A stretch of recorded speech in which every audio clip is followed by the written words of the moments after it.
आत्मा को लेकर के कि जो क्रिया होती है वह पुरुष के अधीन होती है और जो प्रमाण होता है वस्तु के अधीन होता है। यानी प्रमाण तो वस्तु के अधीन होता है, क्रिया पुरुष के अधीन होती है। क्रिया के माध्यम से कर्म है, पुरुष की इच्छा है तो करे, ना है तो नहीं है। तो विकल्प उत्सर्ग अपवाद आदि है। जैसे पैरों के द्वारा भी चल सकता है, अश्व के द्वारा भी चल सकता है, अथवा अन्य के द्वारा भी चल सकता है, तो नहीं भी जा सकता है। अतिरात्र षोडशीनम घ्नाति, जैसे अतिरात्र नामक याग में षोडशी नामक पात्र ग्रहण भी कर सकता है अथवा नहीं भी ग्रहण सकता है, नहीं करता। उदित ज्योति अनुदित ज्योति, सूर्य उदित होने से पहले हवन कर सकता है अथवा सूर्य उदय होने के पश्चात हवन कर सकता है। इत्यादि विधि प्रतिषेध आदि जो वाक्य हैं ये अर्थ वाले हैं, सार्थक हैं। उसी प्रकार से विकल्प उत्सर्ग और अपवाद ये भी कैसे हैं, सामान्य हैं। तो इस प्रकार से यहाँ पर है पूर्व मीमांसा, ये पुरुष के अधीन होते हैं। किसके अधीन है? पुरुष के अधीन है। तो पुरुष करे चाहे न करे, प्रवृत्त हो चाहे न प्रवृत्त हो, ये पुरुष के अधीन होते हैं। किंतु जो ज्ञान है वस्तु के अधीन होता है, कर्ता के अधीन नहीं होता। चक्षु इंद्रिय का विषय के साथ संबंध हुआ, जैसा विषय था उसी प्रकार का रूप, उसी प्रकार का विषय का ज्ञान उसको हो जाता है। तो यहाँ पर ये वर्णन किए, तो जैसे विधि, जैसे जे विधि है, प्रतिषेध है, विकल्प उत्सर्ग अपवाद है, जे धर्म में, धर्म साध्य में सार्थक होते हैं, उसी प्रकार से ब्रह्म में हो जाएं, ऐसा पूर्व पक्षी का कहना है। उत्सर्ग शब्द का अर्थ होता सामान्य, हाँ सामान्य नियम। तो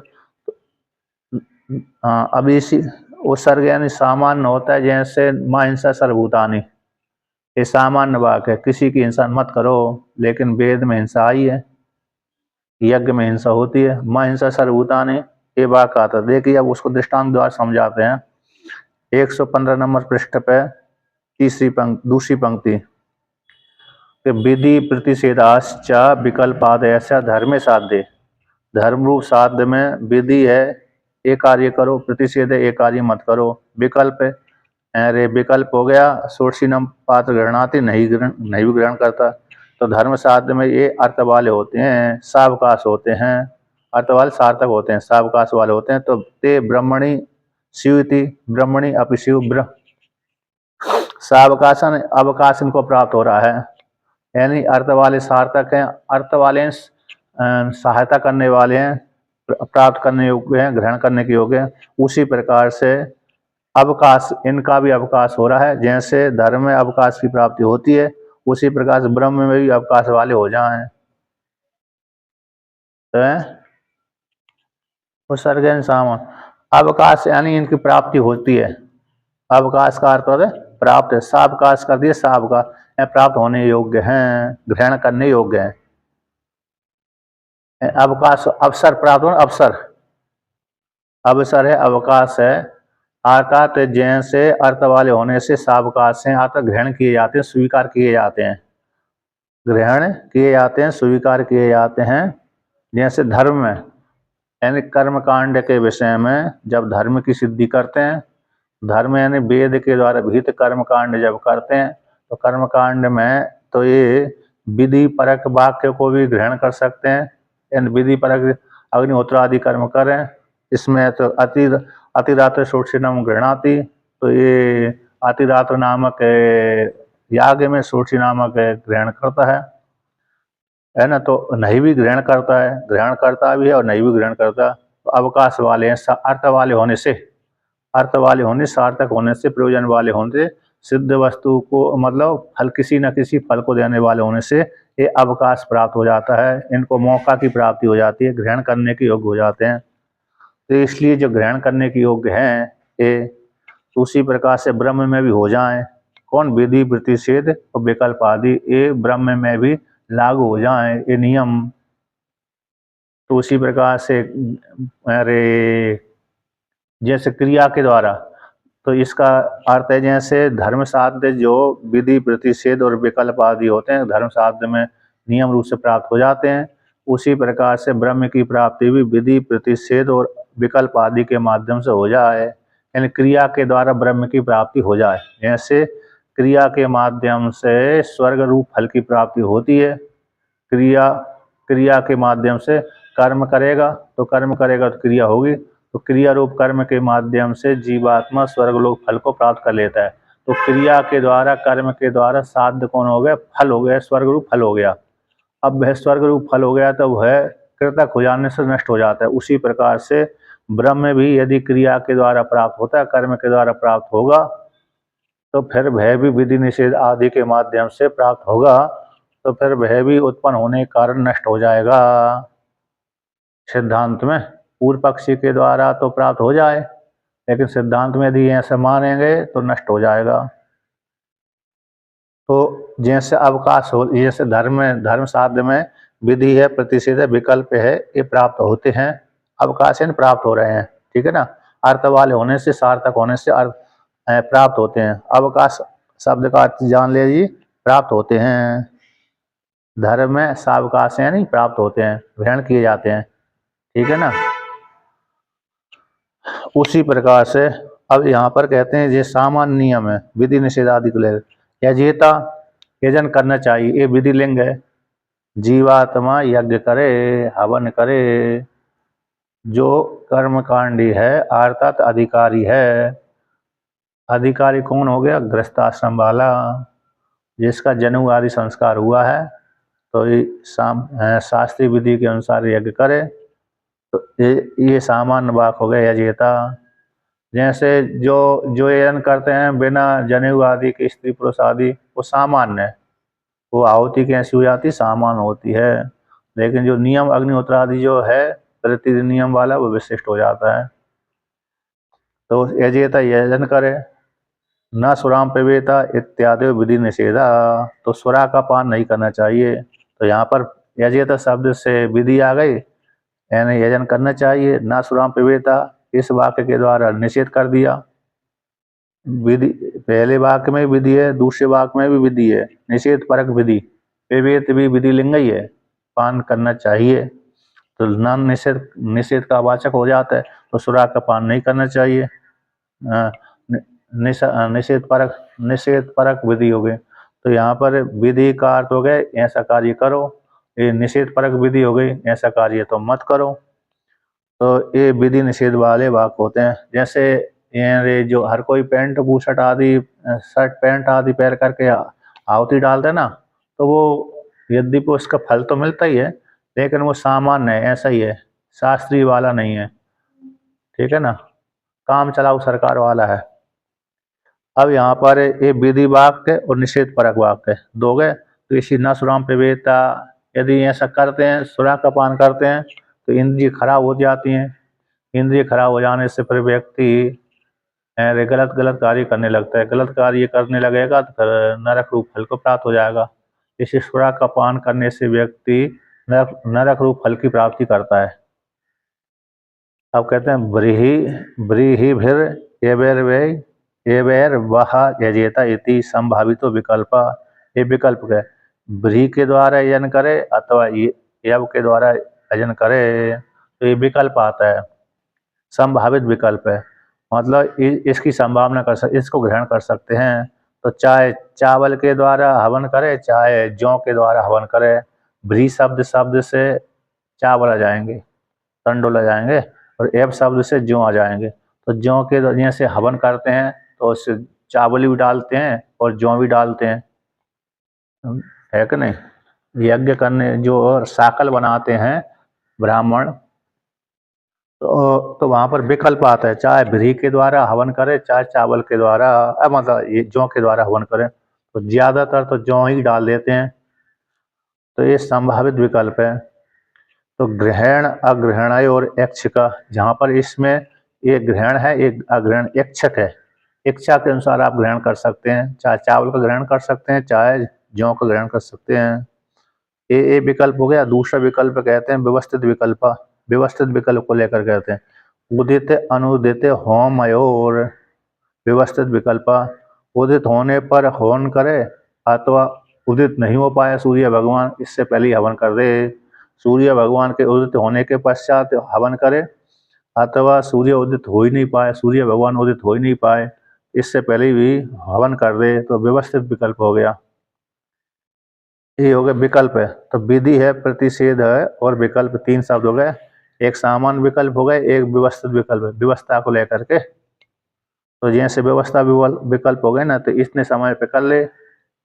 अब सामान्य वाक्य को लेकर कहते हैं न हिंस्यात इति उत्सर्गा न हिंसा सर्वभूतानि, किसी प्राणी की हिंसा मत करो। ये सामान्य वाक्य है। कैसा है? सामान्य वाक्य। उत्सर्ग शब्द का अर्थ सामान्य, तो सामान्य अर्थ को बोध कराता है, किसी भी प्राणी की हिंसा मत करो।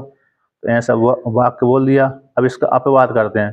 अग्नि सौम्यम पशुम आलभेत इति अपवादा, इसका निषेध हो गया कि जो वेद में हिंसा बताई वो हिंसा कोटि में नहीं आती, क्योंकि राजसूय यज्ञ करेंगे तो वहां पर कहीं पशु की बलि दी जाती है। एक राजसूय यज्ञ में, अश्वमेध नामक यज्ञ में, जो बड़े बड़े राजाओं के द्वारा जितने भी यज्ञ किए जाते थे, वैष्णव यज्ञ हो चाहे राजसूय यज्ञ हो चाहे अन्य यज्ञ हो, तो जो यज्ञ है उनमें निश्चित रूप से पशु की बलि दी जाती थी। जैसे दक्ष प्रजापति ने शायद वैष्णव यज्ञ किया था। कौन सा? वैष्णव यज्ञ। तो वैष्णव तो वो शास्त्रीय करते नहीं है, तो करेंगे कैसे? क्योंकि उनके लिए उसी प्रकार की वो मानना पड़ेगी ना, नियम है वो, तो फल नहीं प्राप्त होगा। जो भी तो सामान्य यज्ञ में बलि नहीं दी जाती ना, सामान्य यज्ञ में बलि नहीं है। जो शास्त्रीय यज्ञ होगा उसी में बलि दी जाएगी। तो इसलिए शास्त्रीय यज्ञ, जो राष्ट्रीय यज्ञ, उसमें इतने ब्राह्मण चाहिए, उसमें नियम भी है, तो आपको दक्षिणा भी उसी प्रकार से देना पड़ेगी, उसमें यजमान भी उसी प्रकार से बनना पड़ेगी। यजमान ऐसे नहीं है कि अरे चंचल होए, ऋत्विज भी चंचल नहीं हो सकते, यजमान भी चंचल नहीं, मतलब यजमान को भी सावधानी रखना है, वहां पर ऋत्विज को सावधानी रखना है। ऐसे यज्ञ है, यज्ञ में एक बड़े यज्ञ में, विशिष्ट यज्ञ में, यहाँ पर ब्रह्मा बनाया जाता है। जिस विशिष्ट यज्ञ में यदि वो ब्रह्मा यज्ञ काल में बोल देता है उस काल में, तो यजमान को हानि होती है। तो ब्रह्मा वहां पर यज्ञ काल में बोलता नहीं, मौन धारण करता है। इसलिए यह ब्रह्म बनाने वाले ऋत्विज को ऐसा देख करके बनाते हैं कि हाँ ये संयमी है अथवा चंचल है। तो चंचल वाले व्यक्ति को कभी ब्रह्मा नहीं बनाते, क्योंकि चंचल वाले व्यक्ति ने यदि ब्रह्मा बन करके बोल दिया, यजमान की हानि हो जाएगी। इसलिए ब्रह्मा के स्थान पर स्वपड़ी रख देते हैं सामान्य रूप से। पहले तो ऋत्विज मतलब श्रेष्ठ ब्राह्मण ही, जो संयमी व्यक्ति थी, इंद्रियों को रोकने वाला था, उसी को ब्रह्म बनाते थे। यदि नहीं मिलता है तो गोला सुपाड़ी को ब्रह्मा का रूप धारण करके रख देते थे। अब गोला सुपाड़ी तो बोलेगी नहीं, है ना। तो वहां पर, लेकिन वहां पर नियम भी रहता है कि बड़े बड़े ऋत्विजों को इतना दक्षिणा देना है, उनसे छोटे वाले ऋत्विजों को इतना देना, उनसे छोटे वाले को और कम देना है, उनसे छोटे वाले को और कम देना है। एक बड़े यज्ञ में 16 ऋत्विज होते हैं, तो 16 में से प्रथम स्थान वाले को 4 ऋत्विजों को प्रथम श्रेणी की दक्षिणा, द्वितीय कोटि वाले ऋत्विजों को द्वितीय प्रकार की दक्षिणा, तृतीय कोटि वाले ऋत्विजों को तृतीय कोटि, तीसरी प्रकार की दक्षिणा, चतुर्थ कोटि वाले ऋत्विजों को चौथी प्रकार की दक्षिणा।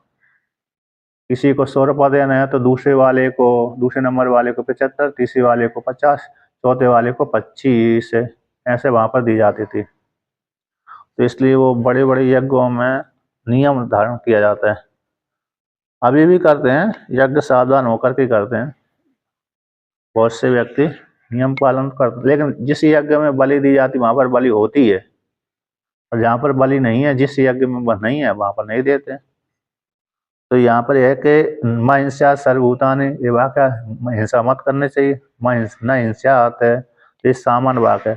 तो अग्नि सौम्यम पशु अलवेत इति अपवाद, ये क्योंकि वेद में जो हिंसा कोटि में नहीं आती। वेद में जिस यज्ञ में हिंसा बतलाई गई है, वह हिंसा कोटि में नहीं आती। इसलिए क्यों नहीं आती कि वहाँ पर ऋतबीज उस यजमान के लिए प्रायश्चित करा देता है उसी काल में। और उसमें जो यज्ञ काल में जो भी पशु मारा जाता है, वह पशु मरने के तुरंत बाद ही स्वर्गलोक फल की प्राप्ति होती है। पशुओं को स्वर्गलोक फल की प्राप्ति नहीं होती, किंतु यज्ञ काल में मरा हुआ जो पशु है, उस पशु को स्वर्गलोक फल की प्राप्ति होती है। ठीक है ना। इसलिए इसलिए वहाँ पर यज्ञ यज्ञ में एक दो बड़े बड़े राष्ट्रीय यज्ञ में एक दो पशु की बलि नहीं होती, कम से कम 100 200 300 400 की पशुओं की बलि हो जाती है, ऐसा वहाँ पर आता है। लेकिन प्रधानता एक पशु की रहती है, बाकी और गौण गौण रहते हैं। जैसे दक्ष प्रजापति के यज्ञ में है ना, तो बलि किसकी दी गई थी? बकरे की दी गई थी। बकरा, उसमें बलि बकरा की प्रधानता थी, अन्न की प्रधानता नहीं थी। अन्न, इसलिए वहां पर दक्ष प्रजापति का जब सर काटा तो जब तक बकरा नहीं मरा, बकरा का सिर नहीं काटा, तब तक दक्ष प्रजापति का सिर भी नहीं कट पाया। जो वीरभद्र ने अरे दक्ष प्रजापति को मारा लेकिन मर ही नहीं पाए, तो देखा कि इस यजमान का अरे प्राण कहाँ पर अटका हुआ है कि बकरे में अटका हुआ है। तो पहले बकरे को मारा उन्होंने, बकरे का गला काटा, तब वो उसका दक्ष प्रजापति का गला कटा। ऐसा वहां पर आता है। तो इसलिए कहते अग्नि स्वामी, अग्नि यानी अग्नि देवता, स्वामी यानी सोम देवता। अग्नि संबंधी सोम संबंधी पशु की आलम्बन करे। आलावेता शब्द का अर्थ हो गया यहाँ पर उसका आलम्बन करे, गला बलि दे। तो अग्नि देवता संबंधी, चंद्रमा देवता संबंधी, सोम यानी चंद्रमा होता है, तो अग्नि स्वामी अग्नि और चंद्रमा संबंधी देवता के लिए पशु का आलम्बन करे, अर्थात जो बड़े बड़े यज्ञ होते हैं उनमें।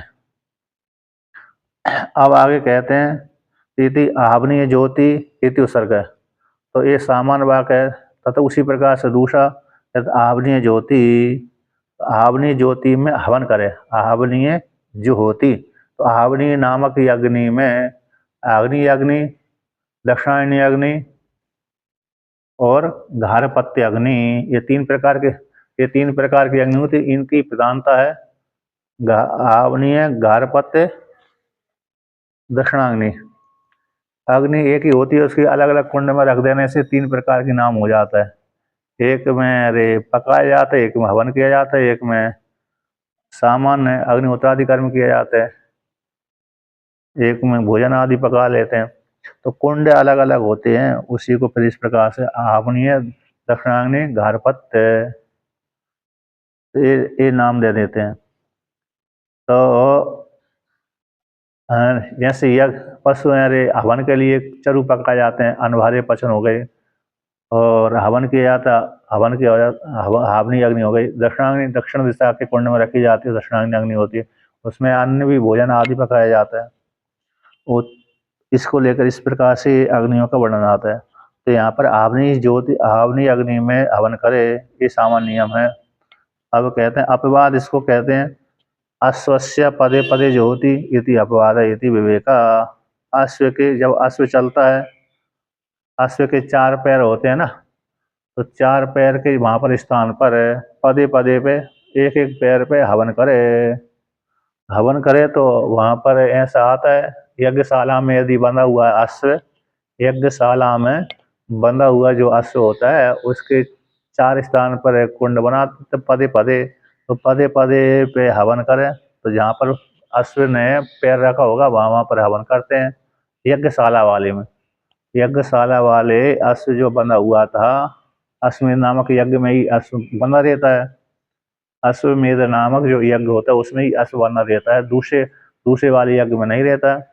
तो इस प्रकार से, तो जहाँ पर अश्व की बलि दी जाती है, ऐसे अश्व के पद पद पर हवन करता है, अर्थात यज्ञशाला के भीतर बंधा हुआ अश्व के पैरों, चारों पैरों के स्थान पर चाहे चलता होगा तो वहां पर चारों पैर के स्थान मान लीजिए, तो चारों पैरों के स्थान पर कैसे हवन करते हैं। तो यहाँ पर पदे पदे ज्योति कर दिया, जहाँ पर अश्व चलता होगा यज्ञशाला में घुमाते होंगे, तो जिस स्थान पर घुमाते होंगे वहां पर आहुति, अस्थायी जो हवन कुंड होते हैं ना, अस्थायी हवन कुंड, जैसे अभी वर्तमान काल में होते हैं ना, तो वो बना लेते हैं थाली आदि को लेकर के, चौकर आदि को। तो इस प्रकार के हवन कुंड रखते होंगे, उसी प्रकार से क्योंकि पैर पैर पर हवन करते हैं तो ऐसे ही होगा, वहाँ पर अस्थायी कुंड में हवन आहुति डाल देते हैं। अपवाद हो गया, ये विवेक है। तो इस प्रकार से ये सारे ये जो है विधि है, प्रतिषेध है, विकल्प है, सामान्य और अपवाद है, ये ब्रह्म में ही प्राप्त हो जाए। जैसे धर्म साध्य कर्म प्राप्त होते हैं, धर्म साध्य जो कर्म है, कर्म के द्वारा स्वर्ग फल की प्राप्ति होती है। तो ऐसे धर्म की सिद्धि में ये विधि निषेध और विकल्प उत्सर्ग और अपवाद ये प्राप्त होते, उसी प्रकार से ब्रह्म में प्राप्त हो जाए। ब्रह्मणि स्वीति इष्टापत्ति भारती, ये थे सारे नियम ब्रह्म में ही प्राप्त हो जाए, ऐसा पूर्व पक्षी का कहना है। ऐसे पूर्व पक्षी के कहने पर सिद्धांती खंडित करता है, ना ऐसी बात नहीं है, ना के द्वारा। तो भाष्य में पढ़ते हैं ऊपर की पंक्ति 115 पे, न तो वस्तु एवं न एवं अस्ति न अस्ति इति वा विकल्प्यते। कहते हैं वस्तु एवं इस प्रकार की नहीं है, एवं इस प्रकार की नहीं है, एवं इस प्रकार की है, ऐसा वस्तु के विषय में विकल्प नहीं किया जा सकता, है ना। जो वस्तु है एवं प्रकार सिद्ध वस्तु है, पदार्थ है, न एवं अस्ति नहीं है, इस प्रकार की नहीं है। हाँ हाँ, ब्रह्म हो या तो घट हो, घटपट आदि को लेकर के इदम वस्तु एवं इस प्रकार की है, न एवं इस प्रकार की नहीं है। घटो पटो व विकल्प प्रकारा, ये घट नहीं है पट है, पट नहीं घट है। तो ये वस्तु घट ब्रह्म रूप जो वस्तु है एवं इस प्रकार की है, एवं इस प्रकार की नहीं है ना। अथवा ब्रह्म रूप वस्तु नहीं है बल्कि दूसरी वस्तु है, ऐसा जो विकल्प आत्मा के विषय में, वस्तु के विषय में नहीं होता। तो इसलिए नहीं होता, बस वस्तु एवं प्रकार की है, न एवं इस प्रकार नहीं है। तो नास्ति वा, इस प्रकार के विकल्प वो वस्तु है ही नहीं, दूसरी प्रकार के ना विकल्प थे, ये विकल्प नहीं होता। इसलिए कहा गया टीका में यह 15 नंबर पृष्ठ पे ही आया था कि इदम वस्तु है जो वस्तु एवं प्रकार के, न एवं नहीं है। अथवा घट है का पट है, इस प्रकार का जो विकल्प है ऐसी वस्तु के विषय में नहीं होता। अस्ति नास्ति वाइति सत्ता स्वरूप विकल्प है, अस्ति है नास्ति नहीं है, अस्ति है अथवा नास्ति नहीं है, अथवा दोनों है अथवा नहीं है, इत्य सत्ता स्वरूप का विकल्प है। इस प्रकार के जो विकल्प है आत्मा के विषय में नहीं होते। कहते हैं ननु वस्तु में भी, आत्मरूप वस्तु में भी वादी के द्वारा, वादियों का भी अस्ति नास्ति विकल्प है देखे जाते हैं। वादियों के द्वारा आत्मरूप वस्तु में भी वादियों को अस्ति नास्ति आदि विकल्प देखे जाते हैं।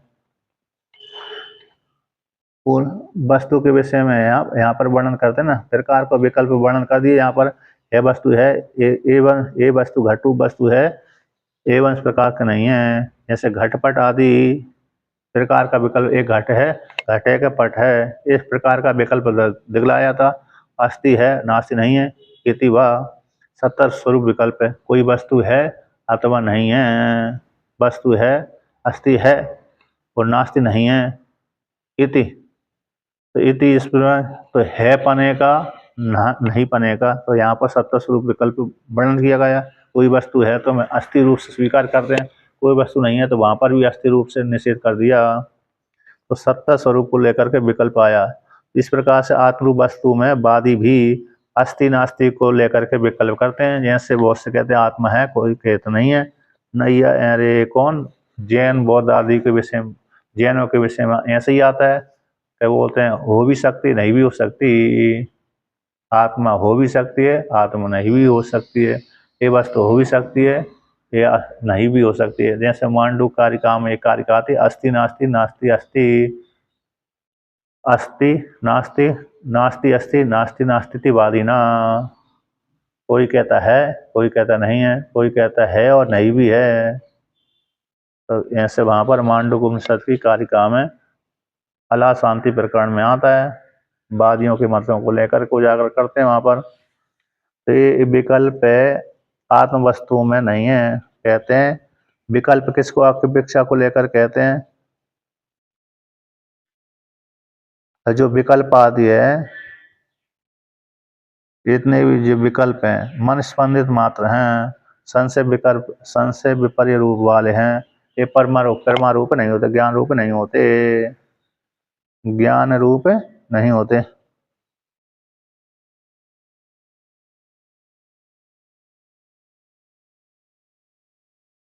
तो यहाँ पर इस प्रकार से यहाँ पर भगवान भास्कर कहते हैं कि विकल्पनास्तु पुरुष बुद्धि अपेक्षा, जो भी कल्पना होती है पुरुष की बुद्धि की अपेक्षा को लेकर के होते हैं, वस्तु को लेकर के नहीं होते। वस्तु तो जैसी वैसी है, कल्पना तो वस्तु विकल्पना है पुरुष की बुद्धि की अपेक्षा को लेकर के है।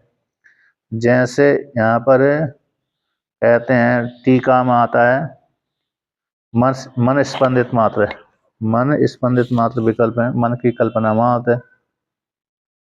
अस्तित्व आदि कोटि को स्मरण करते हुए, अस्तित्व आदि कोटि को स्मरण करते हुए पुरुष की बुद्धि है भी नहीं भी हो भी सकती, नहीं भी हो सकती, पुरुष की बुद्धि है। उसका मूल कौन है? मन स्पंदित मात्र है। उसका मूल है मन का स्पंदित मात्र ही संशय और विपर्य रूप विकल्प है, ये परमारूप नहीं होते। तो इसी को लेकर के कहते हैं धर्म ही ज्ञाता यथा ज्ञायते तथा तथा कर्तुम शक्यते। जैसे धर्म है जिस जिस प्रकार से जाना जाता है उसी उसी प्रकार से करने के लिए समर्थ हो जाता है। तो यथा शास्त्र जैसे शास्त्र बोलता है उसी प्रकार से अरे पुरुष उस प्रकार से कर्म करता है। तो पुरुष की बुद्धि की अपेक्षा को लेकर के विकल्प, जितने भी विकल्प सारे परमारूपी होते हैं। तत्साम्य उसी प्रकार से ब्रह्म में भी सारे विकल्प यथार्थ हो जाएं।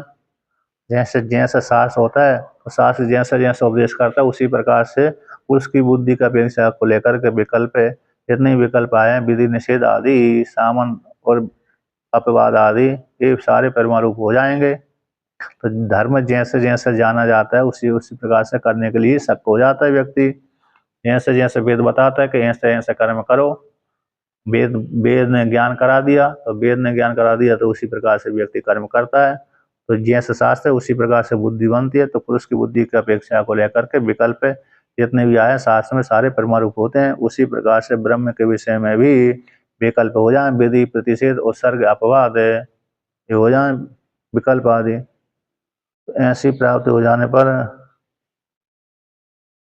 तो यहाँ पर कहते हैं ना ऐसी बात नहीं है, और ना को लेकर खंडन करते हैं। तत्रापि ओमिति वदन करते हुए यहाँ पर कहते विकल्प आदि पुरुष की बुद्धि की अपेक्षा को लेकर के होते हैं। न वस्तु याथात्म ज्ञानम पुरुष बुद्धि अपेक्षम, भाष्य में न वस्तु याथात्म ज्ञानम पुरुष बुद्धि अपेक्षा, वस्तु का याथात्म ज्ञान पुरुष की बुद्धि की अपेक्षा नहीं रखता। पुरुष वस्तु का यथार्थ ज्ञान, वस्तु का जैसा यथार्थ ज्ञान है वह पुरुष की बुद्धि की अपेक्षा नहीं रखता। घट रूप जो वस्तु है, तो घट रूप वस्तु वस्तु का जो ज्ञान है, तो घट जैसे चक्षु इंद्रिय का जब घट के साथ संबंध होगा तो घट जैसा होगा उसी प्रकार का ज्ञान हो जाएगा। क्योंकि ज्ञान हमेशा वस्तु के अधीन होता है, पुरुष की बुद्धि के अधीन नहीं होता। पुरुष की बुद्धि का है कि नहीं घट को मैं पट के रूप में देखूं, तो ऐसा संभव नहीं है। घट है तो घट ही देखेगा, पट है तो पट ही देखेगा। हाँ, दूर देश से देख रहा है, वो भ्रम दिखा रहा है, तो वो तो यथार्थ ज्ञान नहीं होता, अयथार्थ ज्ञान कहलाता है। दूर देश में जैसे वृक्ष है, ठूंठ है, उसमें पुरुष बुद्धि हो जाती है, ठूंठ बुद्धि भी होती है, पुरुष बुद्धि भी हो जाती है, लेकिन वो ऐसा ज्ञान ज्ञान रूप नहीं कहलाता, यथार्थ ज्ञान नहीं कहलाता, अयथार्थ ज्ञान कहलाता है, भ्रम ज्ञान। जैसे स्वप्न का जगत है वो सत्य नहीं होता, दिखता तो है सत्य नहीं होता। उसी प्रकार से ठूंठ में जो पुरुष बुद्धि हो जाती है, ऐसे जो पुरुष बुद्धि हुई वो ज्ञान था, यद्यपि ज्ञान तो था लेकिन कैसे मिथ्या ज्ञान है, भ्रम वाला ज्ञान है। दूर देश के कारण, अत्यंत नजदीक के कारण, अत्यंत दूर के देश के कारण जो ज्ञान भ्रम से ज्ञान हो जाता है। जैसे आकाश में काली माँ आकाश नीला है, तो भ्रम के द्वारा ही देखा गया, तो वो यथार्थ ज्ञान नहीं है, क्योंकि आकाश तो स्वच्छ निर्मल है। तो ये इसलिए बस वस्तु का यथार्थ में जो ज्ञान है, यथार्थ ज्ञान, यथार्थ में ज्ञान है, यथार्थ ज्ञान पुरुष की बुद्धि की अपेक्षा नहीं रखता कि वस्तु गोरी है कि काली है। गोरी है तो गोरी दिखेगी वस्तु, काली है तो काली दिखेगी। चक्षु का इंद्रिय के साथ संबंध होने मात्र होना चाहिए। चक्षु का इंद्रिय के साथ, चक्षु रूप इंद्रिय का वस्तु के साथ संबंध हो गया तो जैसी वस्तु थी उसी प्रकार का ज्ञान होगा। इसलिए वस्तु का यथात्म ज्ञान, यथार्थ ज्ञान पुरुष की बुद्धि की अपेक्षा नहीं रखता। तो किमतरी किसकी किसकी अपेक्षा रखता है? सिद्ध वस्तु को विषय करने वाला ज्ञान भी साध्य ज्ञान के समान है, पुरुष बुद्धि की अपेक्षा रूप से जायते यदि तदा तब तो सारे विकल्प यथार्थ सिद्ध हो जाएंगे। न सिद्ध वस्तु ज्ञानम पौरुषम, प्रसिद्ध वस्तु को विषय करने वाला ज्ञान पुरुषार्थ ज्ञान नहीं कहलाएगा। किमतरी, तो यहाँ पर कहते हैं किमतरी, कहते प्रमाण वस्तु जन्य, जो प्रमाण होता है वस्तु के द्वारा जन्म होता है उसी को लेकर यहाँ पर वर्णन करते हैं। इन सिद्ध वस्तु को विषय करने वाला जो ज्ञान है वो पौरुष ज्ञान नहीं होता है, वस्तु वस्तु अधीन होता है।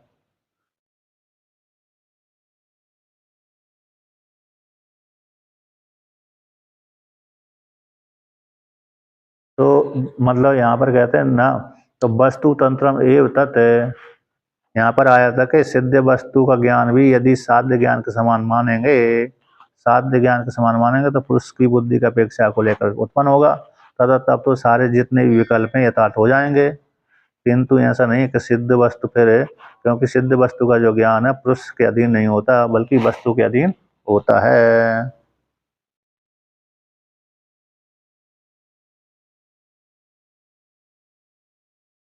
पुरुष की बुद्धि के अधीन नहीं होता। सिद्ध वस्तु का जो ज्ञान है पुरुष की बुद्धि के अधीन, पौरुष पुरुष बुद्धि के अधीन नहीं होता बल्कि वस्तु के अधीन होता है।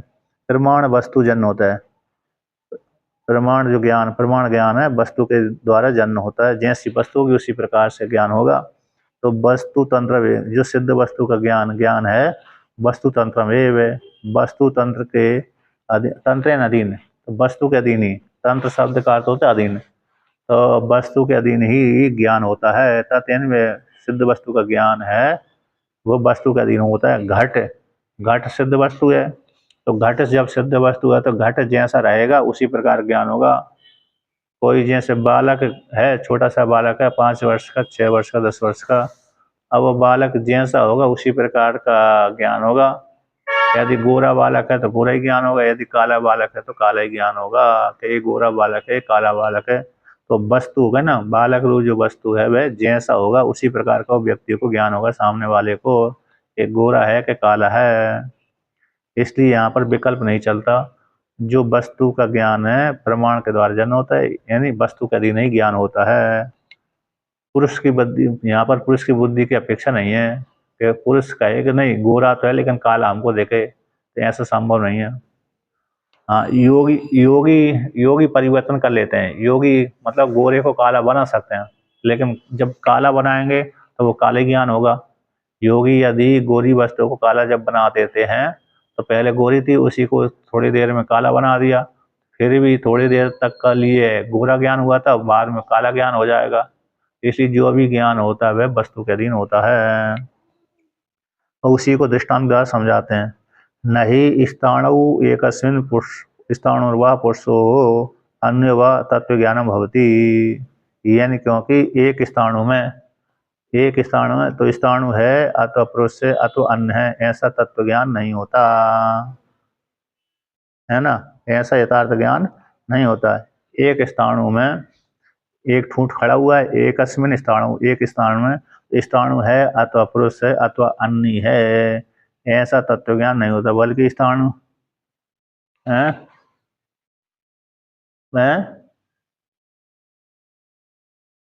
हाँ, नहीं, वस्तु के ज्ञान में विकल्प नहीं होता। जो वस्तु है जैसी वैसी ज्ञान होगा। दूर देश में दिख रही है तो तब तो भ्रम ज्ञान हो सकता है, लेकिन सामने रखी हुई है ठूंठ है, उसमें स्थाणु है अथवा पुरुष है अथवा स्थाणु पुरुष से भिन्न कोई दूसरा ही है, ऐसा तत्व ज्ञान, उसका यथार्थ ज्ञान नहीं होता, बल्कि जैसा है वैसे ही वो दिखेगा। इस प्रकार से तो मतलब जो भी ज्ञान होता है वस्तु के अधीन होता है, जैसी वस्तु है उसी प्रकार ज्ञान हो जाएगा। आड़ी है, तिरछी है, भैंसी है, जैसी भी है। हाँ, दूर देश में वो वस्तु दिख रही है, दूर देश में, तो वो तो भ्रम हो सकता है। जैसे तारे हमको देखते हैं ना, दूर देश में हमको नक्षत्र मंडल दिखता है, तो नक्षत्र मंडल दिखता है तो वो हमको टिमटिमा थोड़ा सा दिखता है, वो छोटे छोटे जुगनू के जैसे। अब वो छोटे छोटे जुगनू के जैसे तो चंद्रमंडल नहीं है, नक्षत्र मंडल नहीं है, और बड़े विशाल विशाल है।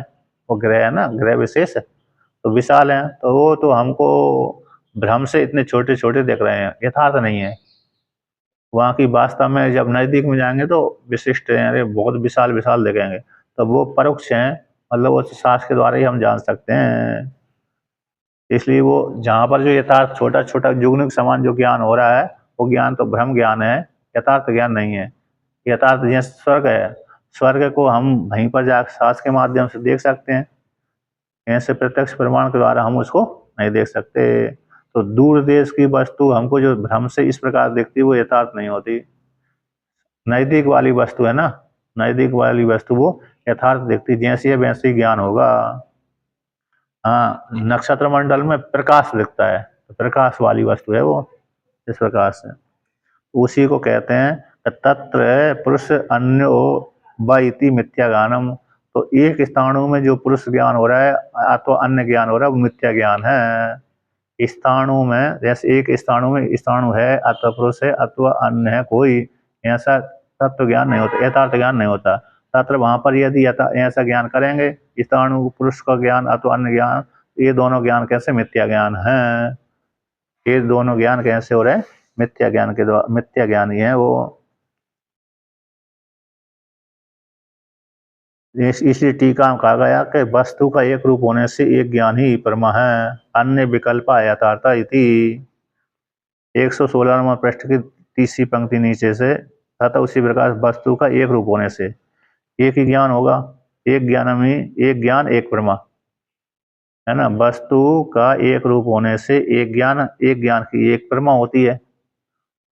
ज्ञान साधन हो गया, परमा यथार्थ ज्ञान हो गया। परमा निश्चय, दृढ़ निश्चय।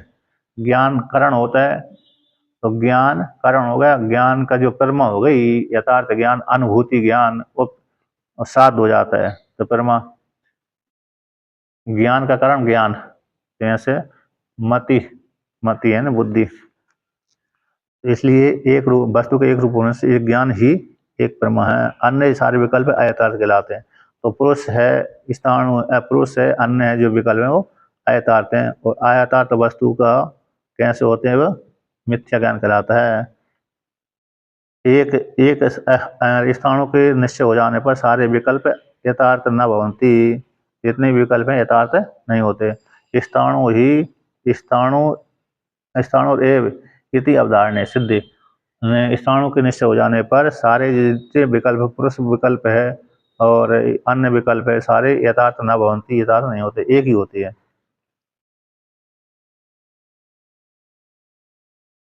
इसलिए कहा गया तत्र वहां पर जितने विकल्प आते, यद वस्तु तंत्रम ज्ञानम, जो वस्तु के अधीन ज्ञान है वो यथार्थ ज्ञान है। पुरुष तंत्र, पुरुष के अधीन जो ज्ञान था वो मिथ्या ज्ञान, पुरुष के अधीन जो ज्ञान था वो मिथ्या ज्ञान है। उसी को लेकर के यहाँ पर भाष्य में कहते हैं 117 नंबर पृष्ठ पे, तो कहते हैं स्थाणु रेवेति तत्व ज्ञानम। स्थाणु ही तत्व ज्ञान है। जो स्थाणु में दृढ़ निश्चय हो गया ना, तीन विकल्प आए थे, एक स्थाणु में पुरुष स्थाणु है का, पुरुष है का, अन्य है, तो तीन आए, तो इसमें स्थाणु ही तत्व ज्ञान है। क्योंकि ज्ञान कैसा था, वस्तु तंत्रम, वस्तु तंत्रत्वात्, जो ज्ञान होता है वस्तु के अधीन होता है, हेतु दे दिया। स्थाणु ही तत्व ज्ञान है, और वो तत्व जो ज्ञान होता है वस्तु के अधीन होता है। ये दृष्टांत के द्वारा, दृष्टांत को दाष्टान्त घटाते हैं, दृष्टांत को दाष्टान्त में घटाते हैं। उसी प्रकार से जिस प्रकार से घटादि को विषय करने वाला ज्ञान, जो ज्ञान घट है, घटादि जो ज्ञान है घटादि को विषय करने वाला होता है, घट घट के अधीन होता है। घट जैसा होगा उसी प्रकार का ज्ञान होगा। घट यदि छोटा है तो छोटा घट का ज्ञान होगा, बड़ा घट है तो बड़ा घट का ज्ञान, ठीक है ना। तो जो भी ज्ञान हो रहा है वस्तु का अधीन होता है, उसी प्रकार से एवं भूत वस्तु विषयणम प्रमाणम वस्तु तंत्रम, भूत वस्तु को विषय करने वाला सिद्ध भूतेन सिद्ध वस्तु, सिद्ध वस्तु विषयकों का जो प्रमाण है वो वस्तु के सिद्ध वस्तुओं को विषय करने वाला जो ज्ञान है, यह ज्ञान वस्तु तंत्र के अधीन ही प्रमाण रूप से स्वीकार किया जाता है। यानी सिद्ध वस्तु का जो प्रमाण है वस्तु के अधीन है। सिद्ध वस्तु का जो ज्ञान है वह कैसे है, वस्तु का प्रमाण ही वस्तु के अधीन है। वस्तु का जो प्रमाण भूत वस्तु विषयों का जो प्रमाण है, हाँ, भूत वस्तु विषयाणाम प्रमाणम वस्तु अधीन, तो भूत वस्तुओं को विषय करने वाला जो प्रमाण है वो वस्तु के अधीन होता है। जैसी वस्तु होगी उसी प्रकार ज्ञान होगा। प्रमाण यानी ज्ञान, भूत वस्तु को विषय करने वाला प्रमाण रूप जो ज्ञान है वह वस्तु के अधीन ही होता है। परमा जनकत्वम प्रमाणम, परमा के जनक होने से प्रमाण कहलाते हैं, है ना। परमा, परमा यानी ज्ञान, तो ज्ञान के जनक होने से वो प्रमाण कहलाते हैं। परमा जनकत्वम प्रमाणम, परमा के जनक होने से प्रमाण कहलाते हैं। परमा की उत्पत्ति करने वाले होने से, ज्ञान की उत्पत्ति करने होने, ज्ञान की उत्पत्ति करने वाले होने से वे प्रमाण ज्ञान कहलाते हैं। तो भूत वस्तु को विषय करने वाले प्रमाण रूप जो ज्ञान है वह वस्तु के अधीन होता है। तो ऐसा दृष्टांत द्वारा सिद्ध कर देने पर दृष्टांत उसी प्रकार घटाते हैं। तत्र एवं सती, ऐसी प्राप्ति हो जाने पर भूत वस्तु को विषय करने वाला प्रमाण वस्तु के अधीन होता है ना। तो ऐसे इसलिए जो ज्ञान, जो भी ज्ञान होता है वस्तु का अधीन होता है। ऐसी प्राप्ति हो जाने पर एवं इस प्रकार से एवं सती, तो ब्रह्म ज्ञानम अपनी वस्तु तंत्र वे भूत वस्तु विषयत्वात्, तो ब्रह्म को विषय करने वाला ज्ञान भी वस्तु के अधीन होता है। ब्रह्म ज्ञान भी वस्तु तंत्र में वस्तु के अधीन होता है, क्योंकि घट का ज्ञान घट के अधीन होता है। घट का ज्ञान घट वस्तु के अधीन होता है, उसी पट का ज्ञान पट वस्तु के अधीन होता है। उसी प्रकार से भूत वस्तु का, भूत वस्तु को विषय करने वाला ज्ञान भूत वस्तु के अधीन होता है। उसी प्रकार से ब्रह्म ज्ञान भी वस्तु के अधीन होता है। ब्रह्म जैसा होगा उसी प्रकार का ज्ञान होगा, है ना। ब्रह्म भगवान विष्णु जैसे होंगे उसी प्रकार ज्ञान होता है, भगवान शिव जी जैसे होंगे उसी प्रकार ज्ञान होगा। तो भगवान विष्णु का ब्रह्मा जैसा ज्ञान नहीं होगा, भगवान विष्णु का ब्रह्मा जैसा ज्ञान नहीं होता। इसलिए भगवान विष्णु जैसे वैसे ज्ञान होगा। इसलिए ब्रह्म ज्ञान भी वस्तु के अधीन ही है, वस्तु तंत्र में। क्यों? भूत वस्तु विषयत्वात्, ब्रह्म रूप जो वस्तु है भूत सिद्ध वस्तु को विषय करने वाला होने से ज्ञान सिद्ध वस्तु को विषय करने वाला होता है। जैसा सिद्ध वस्तु है उसी प्रकार का ज्ञान होगा। ये हेतु दे दिया।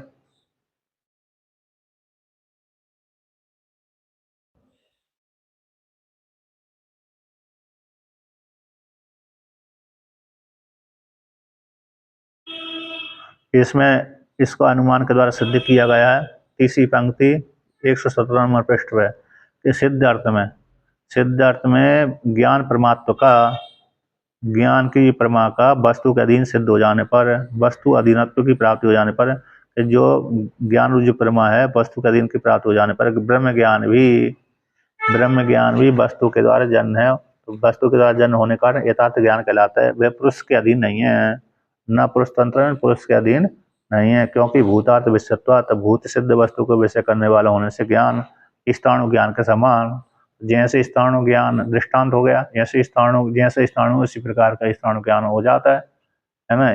जैसा ठूंठ है उसी प्रकार ज्ञान होता है। पुरुष बुद्धि और अन्य बुद्धि वहां पर निवृत्त हो जाती है। उसी प्रकार से स्थाणु को ज्ञान स्थाणु को विषय करने वाला होने से, तो भूतार्थ को विषय करने वाला होने से ब्रह्म ज्ञान भी वस्तु के अधीन होता है, भूतार्थ सिद्ध वस्तु को विषय करने वाला होने से। क्योंकि ब्रह्म सिद्ध वस्तु है, भूत सिद्ध वस्तु है, तो इसलिए वस्तु के अधीन ही ब्रह्म ज्ञान होता है। तो ब्रह्म असंकूटस्थ है, उसी प्रकार से ज्ञान होगा। अब ऐसी प्राप्ति हो जाने पर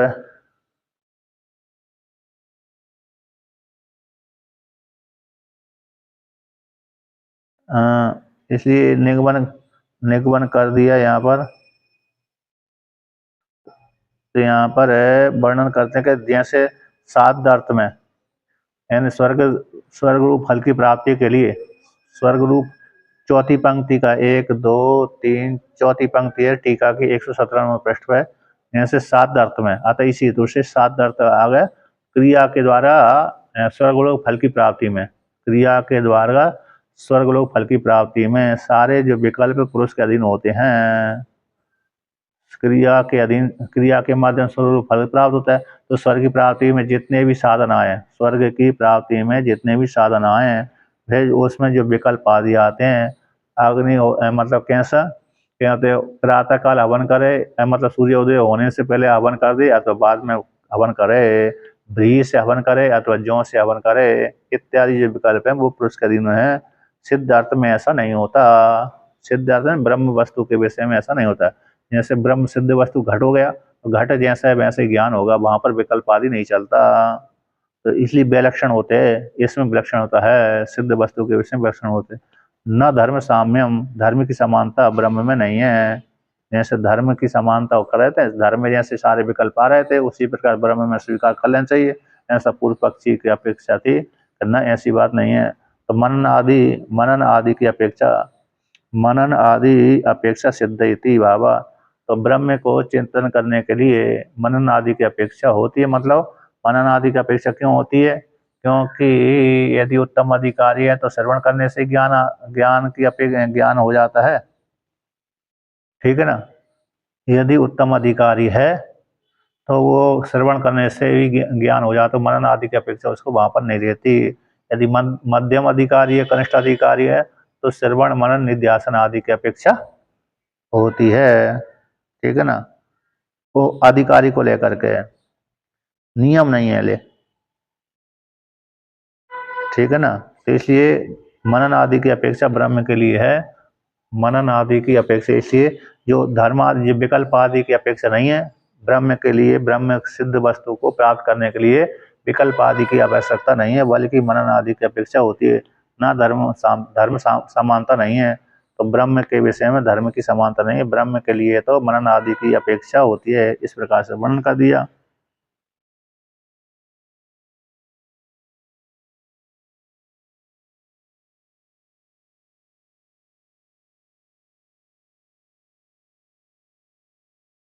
अब पूर्व पक्षी यहाँ पर कह रहा है, जैसे आपने ब्रह्म को सिद्ध कर दिया, ब्रह्म सिद्ध वस्तु है, जैसे घट सिद्ध वस्तु है, घट सिद्ध वस्तु है, उसी प्रकार से ब्रह्म भी सिद्ध वस्तु है। तो जैसे घट चक्षु आदि इंद्रिय का विषय बन जाता है, घट जैसे चक्षु आदि इंद्रिय का विषय बनता है, नहीं बनता, विषय बनता ही है, क्योंकि घट को सिद्ध वस्तु सिद्ध किया है, प्रत्यक्ष का विषय किया। उसी प्रकार से ब्रह्म भी सिद्ध वस्तु है, तो चक्षु आदि का विषय बन जाना चाहिए।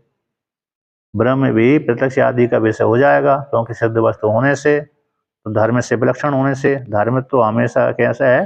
परोक्ष होता है, धर्म तो हमेशा परोक्ष होता है। इसलिए ब्रह्म तो सिद्ध वस्तु होने से घटादि के समान प्रत्यक्ष का विषय हो जाएगा। प्रत्यक्ष आदि विषयत्म धर्म से विलक्षण होने से घटादिवत दृष्टांत दे दिए, घटादि समान, ठीक है ना। तो ऐसा, तो उसी प्रकार से यहाँ पर जो जन्मादि सूत्र है, जगत के कारण का अनुमान का यहाँ पर विचार किया गया है। जगत जन्मादि सूत्र में जगत के कारण का यहाँ पर अनुमान, जगत का कारण कौन है? कौन है? तो ईश्वर है। तो इसलिए यहाँ पर अनुमान का विचार किया गया है। अनुमान के द्वारा ईश्वर की सिद्धि की गई है, अनुमान के द्वारा ईश्वर की सिद्धि की गई है। यद्यपि जगत का कारण ईश्वर ही है, लेकिन अनुमान के द्वारा, इसके द्वारा क्योंकि जो भी कार्य उत्पन्न होता है विषय कर्तक होता है। तब विशेष तो कौन का जीव उत्पन्न कर सकता है? कि ना, जीव में सामर्थ्य नहीं है। इसलिए वहां पर शिव महिमन में आया ना, अजन्मानो लोका किम वै भवन्तो भी जगता मधिष्ठातारम किम भव विधि रणादित्य भवती। बिना उत्पन्न किए तो जगत उत्पन्न हो सकता? कौन? हाँ, जीव की अंतःकरण की सृष्टि होती है, ब्रह्मांड की सृष्टि जीव में सामर्थ्य नहीं। ब्रह्मांड की सृष्टि करने में जीव समर्थ नहीं, बल्कि अंतःकरण के द्वारा अंतःकरण की रचना करने में जीव समर्थ है। आदि सृष्टि ईश्वर की होती है, बाकी सृष्टि जीव की होती है।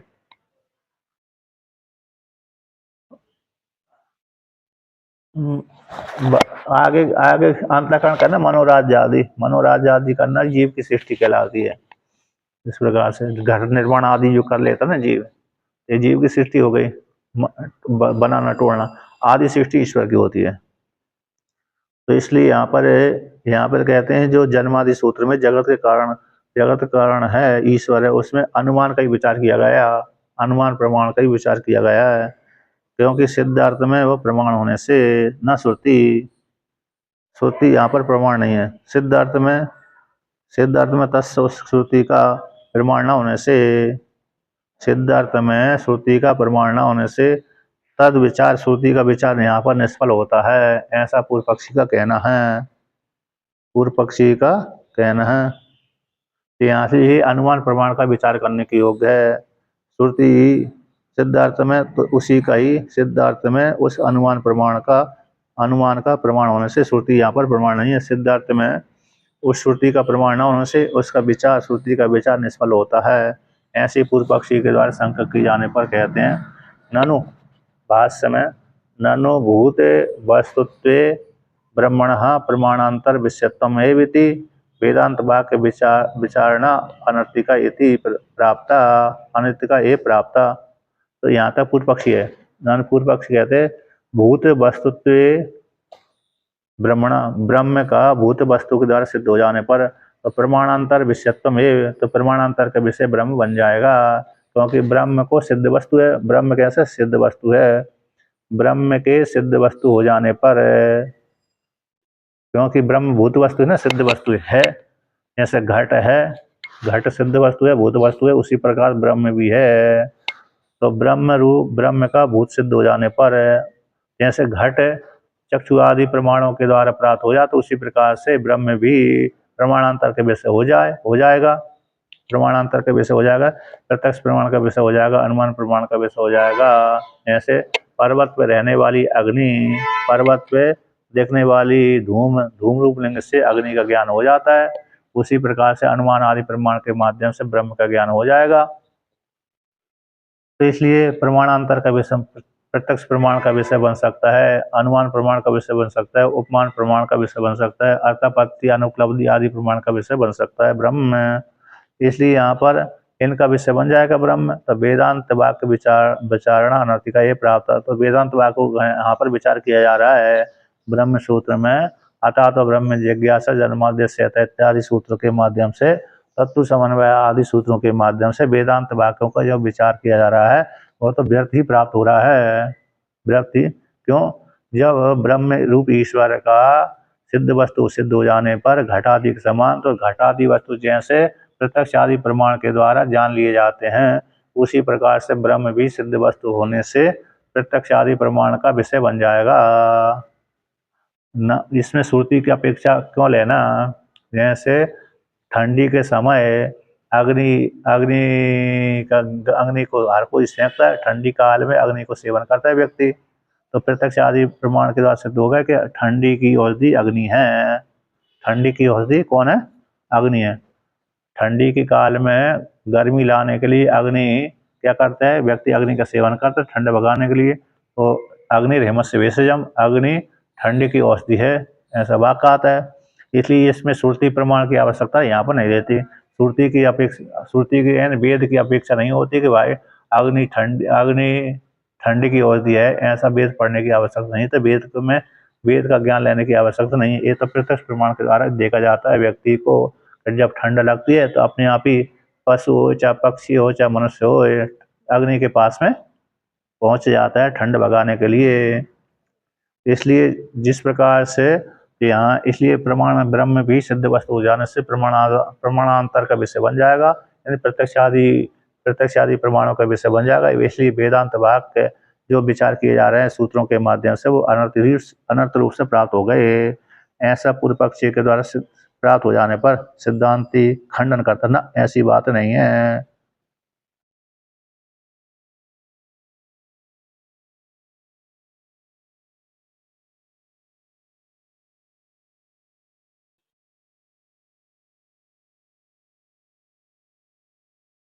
तो यहाँ पर पूर्व पक्षी से यहाँ पर वर्णन ऐसी प्राप्त हो जाने पर विकल्प आते हैं। कैसे आते हैं? विकल्प आते हैं। तो पात्र यहाँ पर पूर्व पक्षी से पूछना चाहिए। 118 नंबर पृष्ठ पे पहली पंक्ति टीका में पूर्व पक्षी से यहाँ पर पूछना चाहिए कि किम यत कार्यम, जो कार्य है वह ब्रह्म से उत्पन्न हो रहा है। इति अनुमान के द्वारा ये ब्रह्म साधकम ब्रह्म को सिद्ध करने वाला है। जो भी कार्य है तद वह कैसे है, ब्रह्म से उत्पन्न होने वाला है।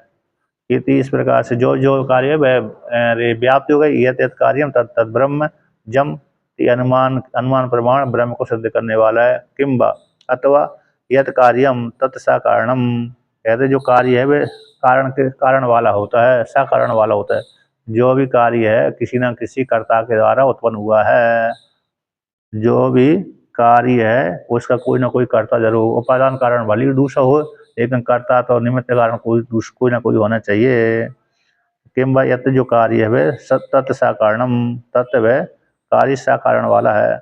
ऐसी प्राप्त हो जाने पर ऐसी दो विकल्प है कि जो भी कार्य है वह ब्रह्मजम, वह ब्रह्म के द्वारा उत्पन्न होता है। ये व्याप्ति हो गई, अनुमान प्रमाण के द्वारा ब्रह्म को सिद्ध करने वाला हो रहा है। तो जो जो भी कार्य है वह ब्रह्म के द्वारा उत्पन्न हुआ है। अथवा एक विकल्प होगा, एक कहते हैं, दूसरा कहते हैं यत कार्यम सा तत् सा कारणम, जो भी कार्य है वह किसी न किसी कारण से उत्पन्न हुआ है। तो पहला कार्य तो ब्रह्म को सिद्ध कर रहा है, दूसरा कार्य किसी दूसरे को भी ब्रह्म को भी सिद्ध कर रहा है, जीवात्मा को भी सिद्ध कर देता है, कुमार आदि को भी सिद्ध कर देता है। तो पहला ना आद्या, तो आद्या पहला आद्या क्यों नहीं कि जो भी कार्य ब्रह्म के द्वारा उत्पन्न होता है इसमें आद्या को क्यों ग्रहण नहीं करें, व्याप्ति की सिद्धि नहीं होती। क्योंकि व्याप्ति जो जो भी कार्य है और ब्रह्म के द्वारा उत्पन्न हुआ है तो ऐसे लोक में नहीं देखा जाता है। कुमार भी घट बनाता है तो कुमार को हम ब्रह्म कैसे सिद्ध कहेंगे। कुमार है घट का निर्माण कर रहा है, तो घट का निर्माण कर रहा है तो घट पर कुमार को भी हम ब्रह्म मानना पड़ेगी, किंतु कुमार में ऐसी सामर्थ्य नहीं है कि जगत का निर्माण कर दे। कुमार में ऐसी सामर्थ्य नहीं है कि जगत का निर्माण कर दे। हाँ, थोड़े बहुत घट बना सकता है लेकिन पूरा विशाल ब्रह्मांड को उत्पन्न कुमार नहीं कर सकता है, इसलिए ब्रह्म ही कर सकता है। इसलिए पहला तो खंडन कर दिया। उसी को लेकर के न इंद्रिय, भाष्य में कहते हैं न इंद्रिय अभिसत्वेन संबंध अग्रणात, है ना, कि इंद्रिय का विषय न हो, ब्रह्म इंद्रिय का विषय नहीं है इसलिए संबंध का ग्रहण नहीं होता। ब्रह्म इंद्रिय का विषय न होने से संबंध का ग्रहण नहीं होता। संबंध ग्रहण तभी होगा जब इंद्रिय का विषय होगा, क्योंकि श्रुति ने निषेध कर दिया यह तो वाचो निवर्तन्ते अपराप मनसा, मन वाणी का भी विषय नहीं है परमात्मा। क्योंकि उसी को कहते हैं इंद्रिय कैसे होते हैं, स्वभाव तो विषय विषयाणी इंद्रियाणी न ब्रह्म विषयाणी। स्वभाव से इंद्रिय विषय विषय इंद्रिय हैं, विषय और विषय को ग्रहण करने वाली हैं। स्वभाव से इंद्रिय विषय और विषय को विषय करने वाली हैं। विषय विषय है ना, इंद्रिय क्या करते हैं, विषय विषय विषय की ओर उन्मुख होने वाली है, विषय के साथ संबंध रखने वाली हैं। विषय विषयाणी इंद्रियाणी, विषय को विषय करने वाली, विषय को विषय करने वाली इंद्रिय होती हैं, न ब्रह्म विषयाणी, ब्रह्म को विषय करने वाली नहीं होती हैं। घट रूप विषय को विषय करने वाली इंद्रिय होती है। घट विषय है तो इंद्रिय उस घट को स्पर्श करने वाली होती हैं। घट कहते हैं घट रूप जो विषय है उस विषय को इंद्रिय विषय करने वाली, संबंध बनाने वाली, स्पर्श करने वाली होती हैं, ब्रह्म को विषय करने वाली नहीं होती। इसलिए ब्रह्म को विषय करने वाली न होने से ब्रह्म प्रत्यक्ष आदि का विषय नहीं बनता। इसलिए प्रत्यक्ष आदि का विषय न बनने के कारण वेदांत वाक्यों का विचार अनर्थक नहीं है, ये सिद्ध हुआ, है ना। अब आगे का पाठ फिर कल करेंगे।